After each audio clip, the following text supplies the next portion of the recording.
에베소서는 사도 바울이 기록해서 에베소 교회에 보낸 편지의 내용인데, 에베소서는 전반부는 구원 얻는 교리에 대해서 기록이 되어 있고, 후반부는 구원받은 성도들이 어떻게 살아야 되느냐, 그래서 구원받은 성도로서의 살아가는 하나님의 귀한 진리의 말씀으로 기록이 되어 있습니다. 우리가 살아가는 이 세상은 죄악의 어둠이 가득하고 죄악이 관영하기 때문에 여기 4장, 5장, 6절에 보면 사도 바울이 죄악의 역사를 많이 기록해 놨어요.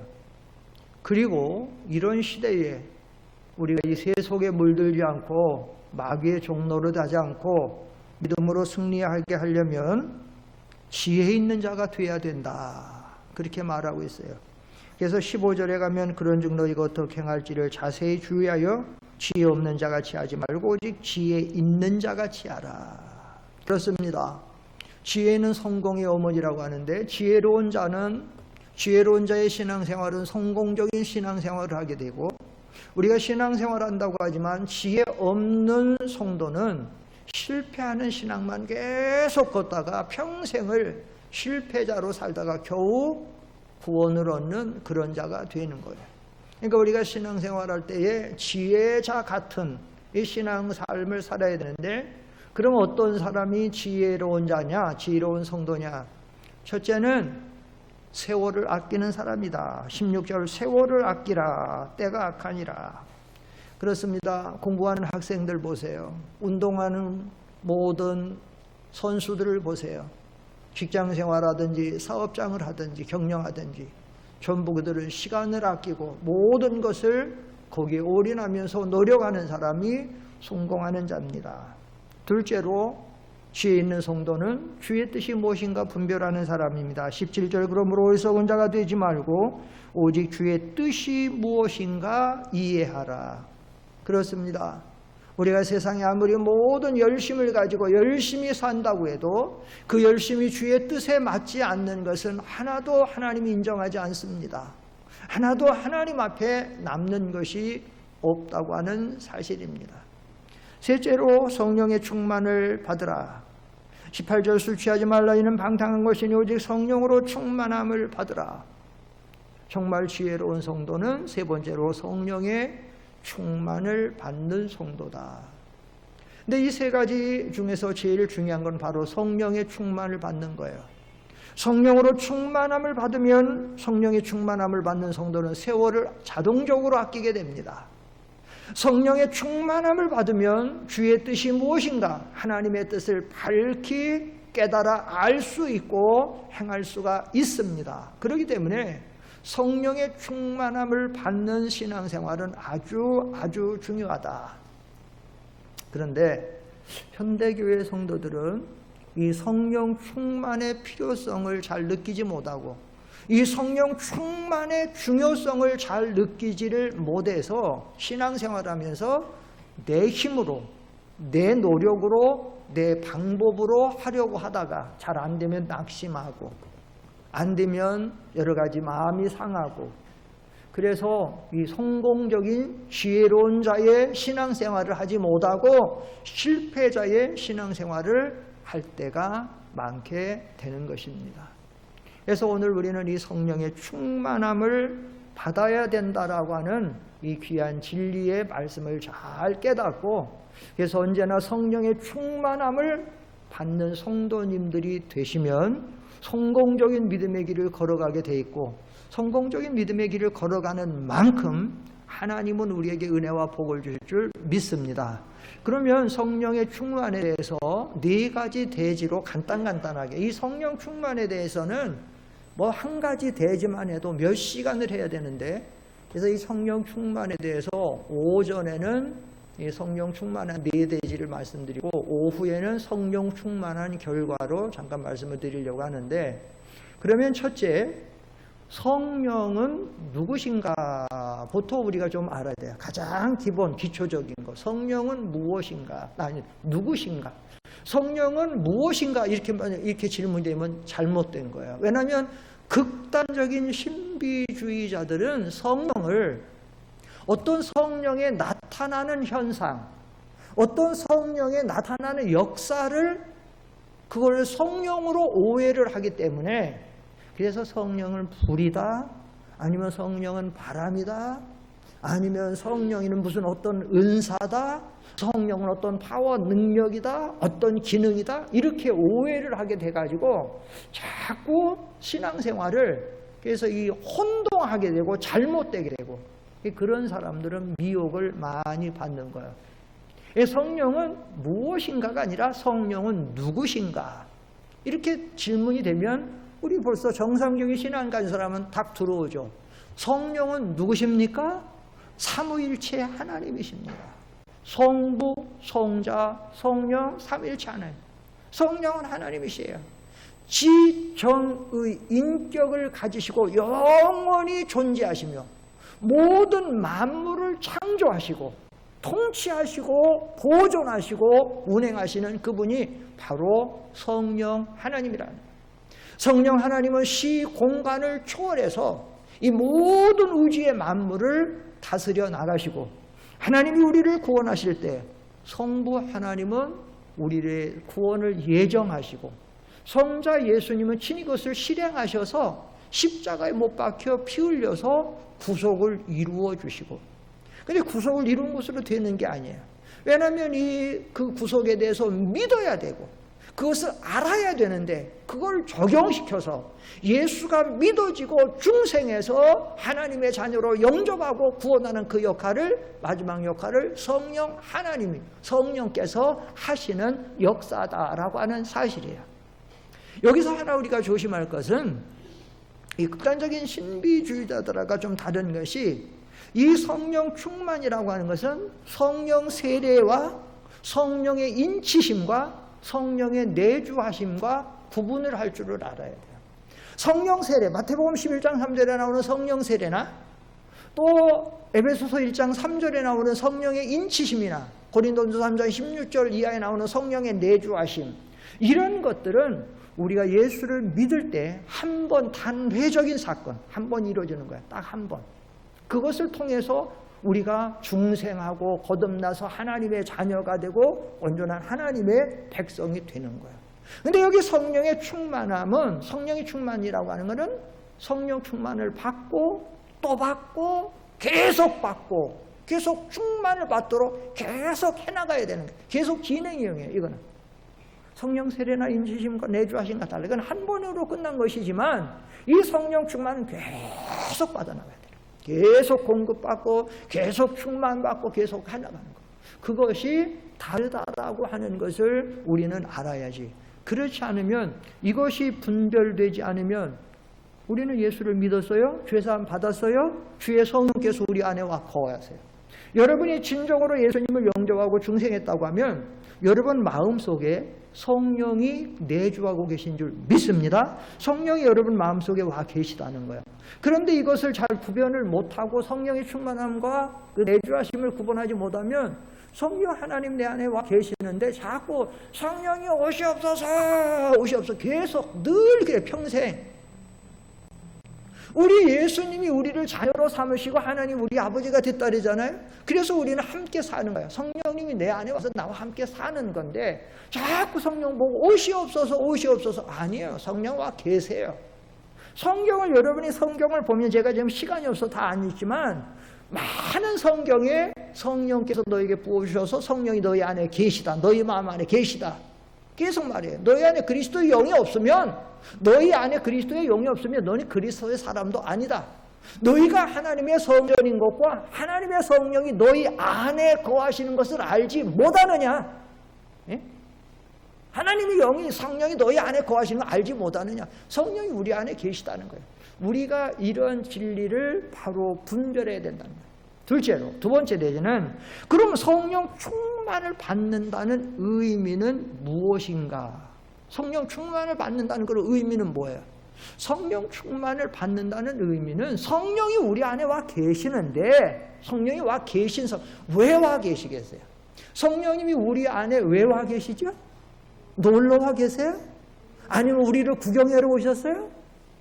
성령이 우리 안에 왜 와 계시냐면 성령이 우리를 다스리시고 인도하시고 주장하시고 그래서 우리를 하나님의 사람으로 살게 하려고 와 계시는데 그 하나님의 그래서 그렇게 하기 위해서 항상 성령님이 우리 마음을 감동하시고 인도하시고 지배하시고 주장 이렇게 해나가는 것을 이렇게 충만한 것을 충만함일수록 그것이 충만이에요. 지배하시고 완전히 지배하시고 우리를 완전히 주장하시고 그 완전한 그 하는 것을 성령 충만이라는 거. 그러니까 우리가 이제 신앙생활할 때 어떤 성도는 신앙생활할 때 성령 충만을 한 10%만큼 받은 사람 신앙생활에 나가면 성령 충만 한 10% 정도? 어떤 사람은 한 30% 정도 성령 충만을 받을 수 있고 어떤 사람은 50% 받을 수 있고 성령 충만한 상태만큼 우리는 신앙생활을 해나가도록 되어 있어요. 성령 충만한 만큼. 성령 충만하지 않으면은 우리는 그만큼 성령 충만한 삶을 살 수가 없어요. 이 성경에 보면 사도 바울이 다른 성경 그냥 이렇게 쭉 얘기하다가 성령 충만을 받으라고 할 때는 18절에 가면 뭐라고 말했냐면 18절 다 같이 읽어보십시다. 18절 시작. 술 취하지 말라. 이는 방탕한 것이니 오직 성령으로 충만함을 받으라. 이렇게 말하고 있어요. 자, 여러분. 사람이 술에 취하면 어떻게 되죠? 술에 취하면 술의 지배를 받죠. 술의 지배를 받으면 어떻게 되죠? 멀쩡할 때는 안 하던 실수를 하게 되고 그 실군에 빠져가지고 그래서 술 취하지 말라 이는 방탕한 것이니 그 술에 빠지는 만큼 방탕도 하고 실수도 하고 죄도 짓고 잘못된 것을 하게 되죠. 왜 그러느냐? 술 취한 만큼 술의 지배를 받는 술의 지배를 받는 멀쩡할 때는 정말 사람 괜찮은 사람인데 술 취하니까 그냥 흔히 좀 시쳇말 세상말로 저 사람은 술만 취하면 개가 된다고 해요. 그만큼 사람이 달라지는 거예요. 그 술에 거기에 빠져버려요. 한 2주일 전에 뉴스 계속 나왔는데 부산에서 부장검사가 성추행을 했다. 내용을 알고 보니까 뉴스 쭉 나오는 거 보니까 희미하게 좀 나오는데 검사면 굉장한 적인데 사회적인 그런데 부장검사다. 근데 그 사람이 길을 가다가 횡단보도 앞에 서 있는 여자를 가갖고는 딱 가갖고는 어깨 동무를 하고 딱 끼어가는 거예요. 그래서 사람이 놀래가지고 그래가지고 밀어내고 계속 도망가네. 한 20분이니까 계속 쫓아오더라는 거예요. 그래서 그 사람이 도망가다가 파출소 들어갔고 신고를 해갖고 그래가지고 잡아보니까 이 사람이 그 부산에 부장검사인 거예요. 그 나중에 이제 막 조사를 해갖고 나중에 왜 그러냐? 난 모르겠다고. 내가 왜 그런지 모르겠다고. 왜 그러죠? 왜 모르죠? 뭐에 취해서? 술에 취해갖고. 모르는 거예요. 이런 일들이 비일비재하잖아요. 그런데 이 성령 충만을 받으면 우리는 성령의 충만을 받는 만큼 우리는 성령의 지배를 받게 돼 있어요. 성령의 지배를 받는 만큼 우리는 거룩해지고 경건해지고 그만큼 의롭게 되고 성결하게 되고 사랑 가운데 살게 되고 우리는 빛의 자녀로 살게 되고 성령 충만을 받는 만큼 그 우리가 잘 아는 성령의 9가지 은사가 성령의 열매는 사랑과 희락과 화평과 오래 참음과 자비와 양성과 충성과 온유와 절제 성령의 지배를 받는 만큼 정말 사랑해. 손양원 목사님이 어떻게 자기 두 아들을 때려 죽인 사람을 아들로 삼을 수 있느냐? 그 하나님의 성령의 강하심. 미국에 있는 기독교 지도자들이 그 손영원 목사님 그걸 나중에 알고는 놀라더라는 거야. 세상에 이런 분이 한국에 있었냐, 이런 목사님이, 이런 성자가 어떻게 성령 충만하지 못하면 우리는 아무것도 아닌 거 가지고 너무나도 시시한 문제 가지고 부부싸움하고 교회 와서 교인끼리 싸우고 사회 나가면 직장인하고 싸우고 이웃과 싸우고 하면서 사랑을 어떻게 해? 충만을 받아야 된다 했어요. 그래서 성령 충만의 의미가 그렇다. 셋째로, 그러면 셋째부 대제는 그럼 우리는 왜 성령 충만을 받아야 되는가? 성령 충만을 받아야 되는 이유는 그러니까 다 나왔잖아요. 벌써 단순하게. 왜냐? 우리가 바른 신앙생활과 능력 있는 삶을 살기를 위해서 우리는 성령 충만이 꼭 필요하다. 사랑하는 성도 여러분, 저와 여러분이 살아가는 이 세상을 성경에서는 어떻게 규정하고 어떻게 말하고 있습니까? 악하고 거스리고 패역하고 음란하고 부정부패와 죄악이 관영해서 노아의 시대와 소돔과 고모라 같은 시대, 사도 베드로의 표현은 우는 사자같이 삼킬 자를 두루 찾고 있는 시대, 사도 바울은 모든 가치관이 혼동돼 가지고 사람들이 자기를 알고 짐승같이 변하는 시대, 그런 시대를 저와 여러분들이 지금 살아가는데, 여러분 이런 시대에 우리가 어떻게 죄를 이기고 어려운 환경을 이기고 어떻게 이 시대에서 우리가 경건하게 살고 믿음으로 이 모든 것을 승리하고 살아갈 수가 있습니까? 그것은 성령의 충만을 받는 것밖에 없어요. 많은 성도들이 신앙생활하다가 하다 안 돼도 암만 해도 난 안 돼, 신앙생활이야. 낙심하고 자포자기하고 그저 될 대로 되라고 하는 만큼 아니 나는 이 정도밖에 살 수 없나 보다 하고 그렇게 살아. 아닙니다. 그것은 하나님의 성령의 충만한 도움을 받지 않고 내 힘으로 내 방법으로 내 노력으로 살아가려고 하다가 안 되니까 우리는 이 신앙생활 속에서 실패자가 되는 거예요. 성령의 충만함을 받으면 에스겔서에 보면 에스겔 성전의 동양안문에서 물이 흘러나와서 발목에 차고 그 다음에 무릎에 차고 그 다음에 허리에 차고 그 다음에는 등이 헤어말 물이다 이거죠. 그게 역으로 말하면 발목에 찰 때는 내 마음대로 내 신뢰대로 막 죄를 짓고 살고 있고 내 방법대로 세상으로 살 수 있어요. 그런데 물이 점점 많아지면 내가 그 물의 지배를 받게 되죠. 마찬가지예요. 우리가 성령의 충만을 받게 되면, 아니 성령의 충만을 받지 못하면 예수 믿으면서도 여전히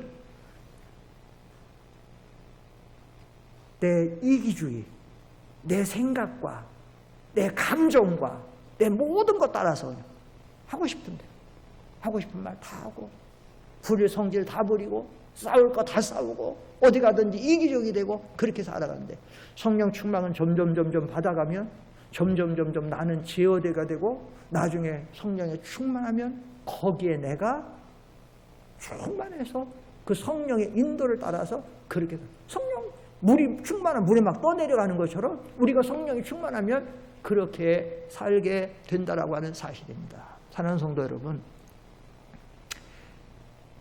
지금 이 시대는 정말로 죄악의 무서운 시대예요.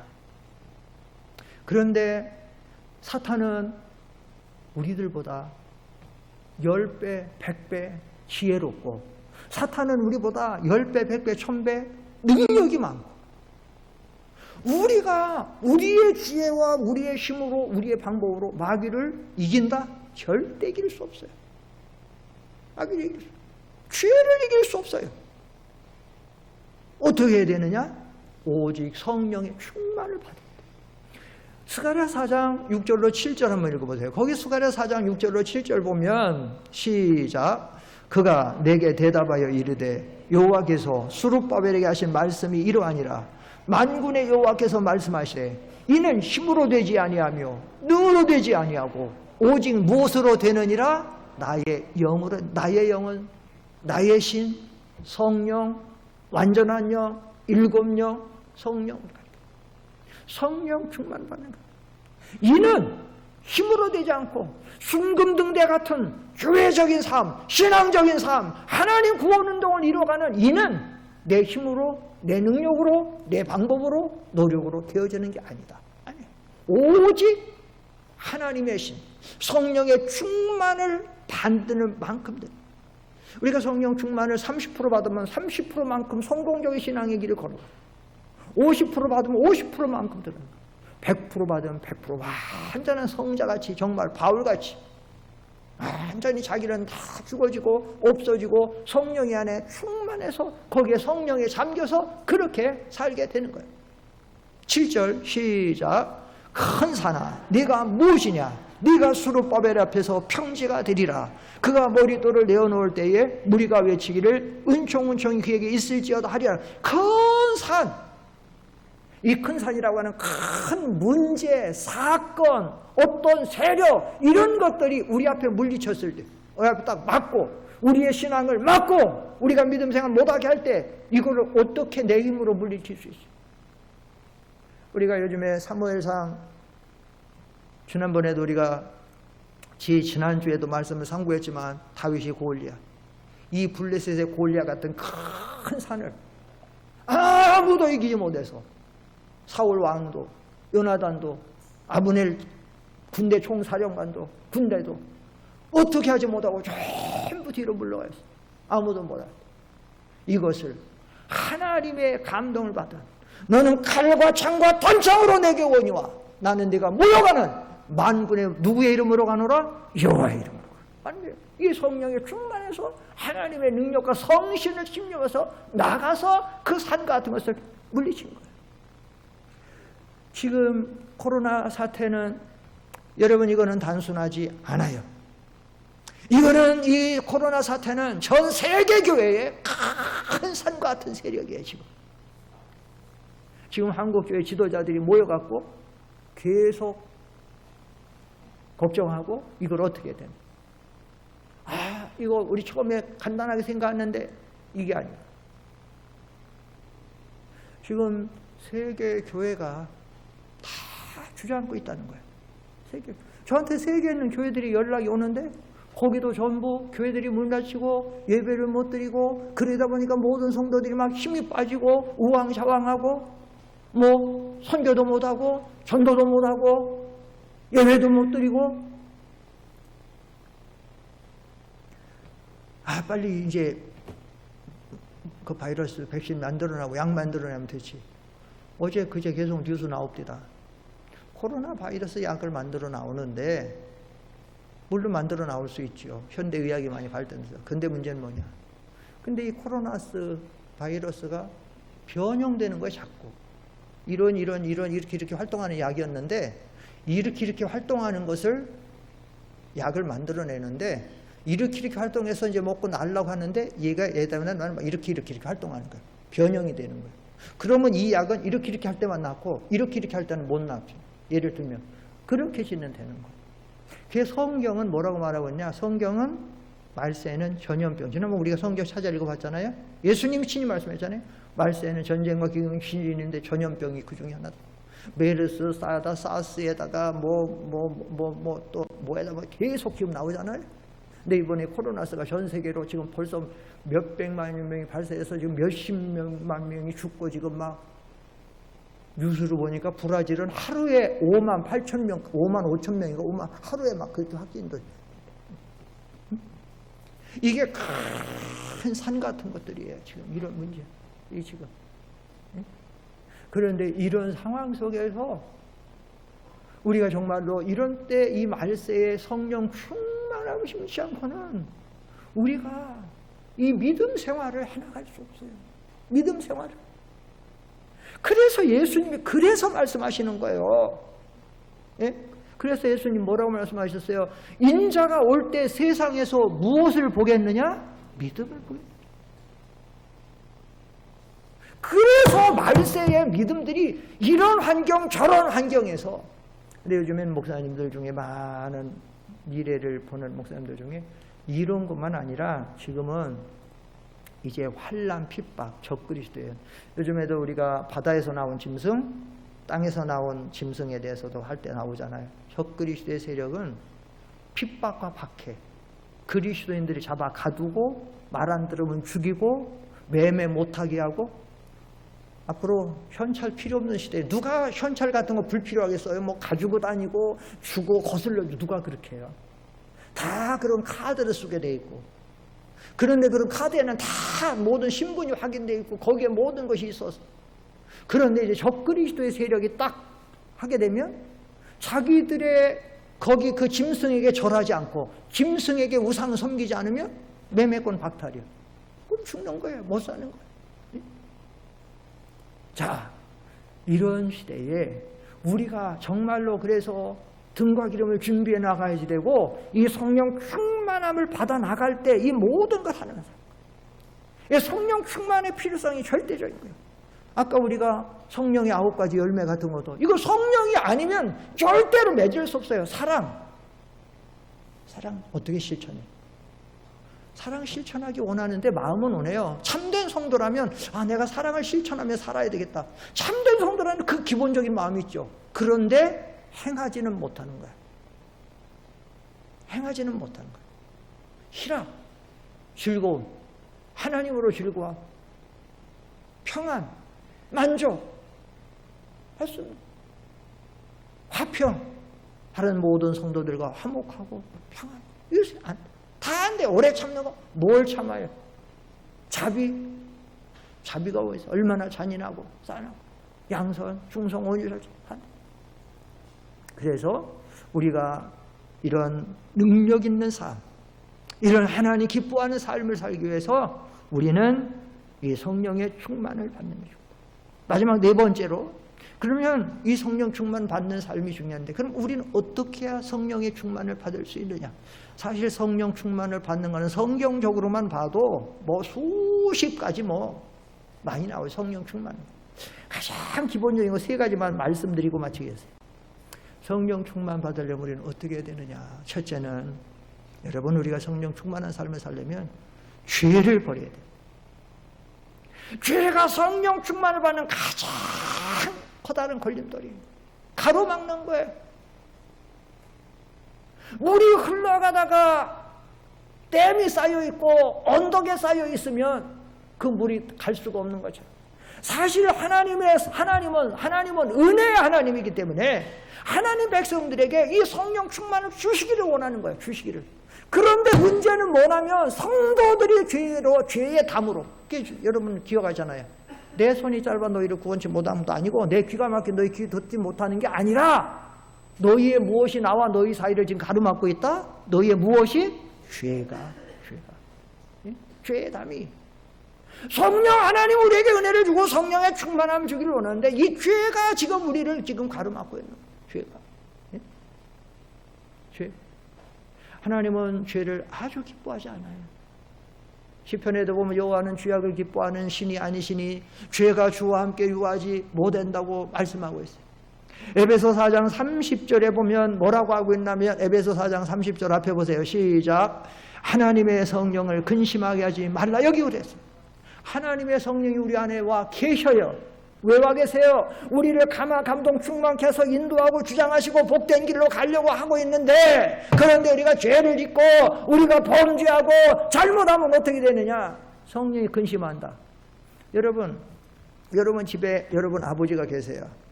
굉장한 사회적인 권세를 가지고 있어요. 돈도 무지하게 많아요. 못할 것이 없어. 그런데 여러분이 그 아버지하고 관계가 깨졌어. 여러분이 아주 못된 짓을 해서 아버지 마음을 상하게 했어. 그런데 같은 집에 사니까 아버지가 여러분을 떠나지는 않아. 그런데 문제는 뭐예요? 아버지는 그날부터 당신하고 얘기하기도 싫어해. 당신이 뭘 요구하면 안 들어줘. 내가 왜 이렇게 기도해도 하나님 안 들어주시나?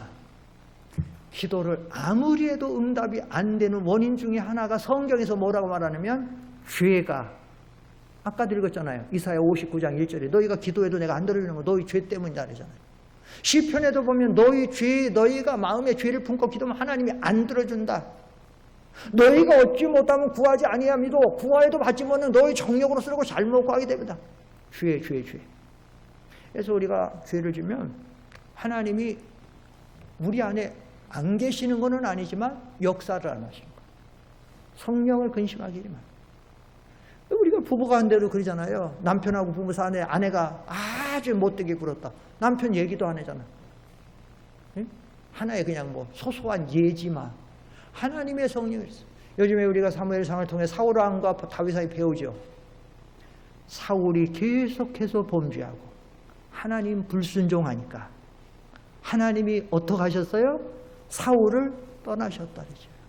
떠나니까 무슨 신이 들어왔다고 성경이 말해요? 악신이 들어왔다, 악령이 들어왔다 그래요. 악령이 들어오니까 사울 상태가 어떻게 해요? 비참해지죠. 발작을 일으키고. 왜 예수 믿는 성도들이 심령이 자꾸 공고하고 평안이 없고 왜 자꾸 예수 믿는 사람들이 막 원망불평에 젖어 살고 성령 충만이 그만큼 없는 거예요. 그래서 그런 것은 우리가 철저하게 빨리 회개를 해야 돼요. 둘째로 성령 충만을 받으려면 둘째로 하나님의 말씀이 우리 안에 충만하게 거하도록 해야 돼요. 말씀에 거하는 생활을 해야 돼요. 왜냐? 중요한 성경 하나 찾아보겠습니다. 요한복음 16장 13절을 보시면 앞에 보세요. 시작. 그러나 진리의 성령이 오시면 여기만 봅시다. 자, 여기 성령을 갖다가 무슨 성령이다 그래요? 진리의 성령이다. 그런 진리. 그 다음에 시작. 그가 너희를 모든 진리 가운데로 인도하시리니 그가 스스로 말하지 않고 오직 들은 것을 말하시며 장래를 너에게 알리시라.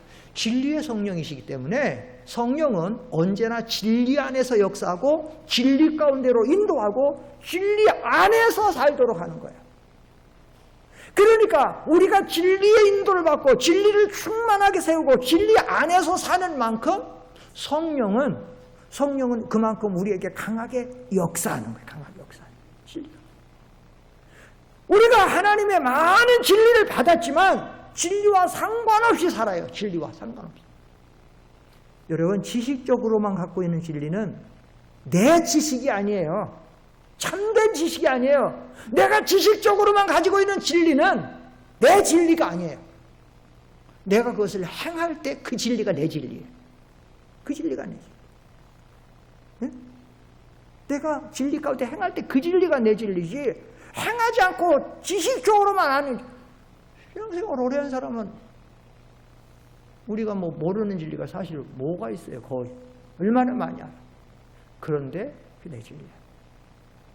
그래서 우리가 성령 충만을 받으려는 사람은 그래서 예배를 좋아해서 예배 시간에 말씀을 받기를 좋아하고 말씀을 들을 때 항상 깨어 있어야 돼요. 집중하고 경청하고. 왜냐하면 말씀을 통해서 성령이 역사하고 진리의 성령이니까. 그러니까 우리가 이 예배가요 아주 중요한 부분을 차지해요. 사도행전 10장에 보면 고넬료가 사도 베드로를 통해서 말씀을 듣고 있을 때 거기 성경에 보면 제가 지금 방송실 주진 않아서 못 읽지만 성령이 말씀 듣는 모든 사람에게 내려왔다. 그렇게 말합니다. 진리의 성령이기 때문에 그래서 예배 드릴 때 여러분 자세가 굉장히 중요해요. 사모하는 심령으로 그 진리를 하나님의 음성으로 하나님이 이 시간 나에게 직접 주시는 진리로 그렇게 받아야 그 성령이 그 성령 충만을 받는 시간이고 그것이 되는 거예요. 이것을 마지막으로 성령 충만을 받는 중요한 방법 중에 하나가 뭐냐? 바로 기도 생활이에요. 기도 생활. 여러분 그 사도행전과 복음서에 전혀 판이하게 달라요. 마태마가 누가 요한복음에 나오는 제자들을 보세요. 그 따르는 무리들을 보세요. 거기서는 예수님이 막 그들에게 강권해도 너희는 기도하라. 못해. 강제로 데리고 가도 못해. 예수님은 막 땀방울이 땅에 떨어지면 피곤하지 막 기도하고 막 하면은 변화산 같은 데 와서 기도하면 다 속에서부터 변화 역사가 나타나서 막 외모가 막 변화되고 역사하는데 제자들 옆에 쿨쿨 잘 만져. 예수님은 사랑해야 된다. 너희가 서로 발을 시키고 겸손하고 사랑해야 된다. 못해. 누가 더 높으냐? 누가 더 내 주의 주장되느냐? 계속 도토리시의 기자에서도 계속 싸우는 거야. 누구 목소리가 더 크냐? 계속 못하는 거야. 그런데 사도행전 1장부터 딱 들어가면요 복음서와 사도행전이 팍 달라요. 제자들의 삶이, 그 성도들의 삶이. 왜냐? 사도행전 1장 14절에 가면 저희가 기도하기를 전혀 힘쓰니라. 사도행전 2장 1절에 가면 오순절날 저들이 기도하기 위해서 다 함께 모였더니 성령이 비둘기같이 내려가지고 그들 속에 막 임해서 역사가 나오고, 거기서부터 막 변화의 역사가 막 나타나는 거예요. 왜냐? 그렇게 사모하고 악망하고 하나님 찾고 구하니까 하나님이 사모하고 악망하는 자 막 부어주시는 거예요. 하나님 은혜를 부어주시는 거예요. 누가복음 11장 13절 보세요. 거기 보면 누가복음 11장 13절에 보면 시작. 너희가 악할지라도 좋은 것을 자식에게 줄 알거든 하물며 너희 하늘 아버지께서 구하는 자에게 무엇을 주시지 않겠느냐? 성령. 구하는 자에게 성령을 주시지 않겠느냐? 여러분들이 신앙생활하면서 하나님 내 힘으로 살 수 없네요, 할 수 없네요, 내 힘으로 능으로 안 되네요, 성령 충만함이 필요합니다, 성령 충만함 주세요 기도하고 그렇게 살려고 하고 잘못된 죄는 회개하고 나가면 하나님께서 우리에게 성령 충만함 주실 줄 믿습니다. 성령 충만함 주십니다. 기도하지 않고 성령의 충만함도 필요하지 않고 그저 내 좁은 생각과 소견대로만 계속 살아가려고 하니까 안 되는 거예요. 안 되다 보니까 점점 나중에 어두워지는 거예요. 이제 신앙생활이 어두워지고 그것이 자꾸 굳어지니까 내가 내 중심의 그 모든 것이 표준을 입하는 거예요. 아주 잘못된. 그래서 오늘 우리가 이 귀한 말씀을 받아가면서 그래서 정말 지금은요, 말세는 이제 성령 충만을 받는 성도만 신앙생활을 지혜롭게 성공적인 신앙의 길을 걸어갈 수 있고요. 앞으로 되지 않는 사람은 못 걸어가요. 이제 오후 시간에는 그러면 성령 충만 받은 후에 결과에 대해서 말씀드리고 기도하겠습니다.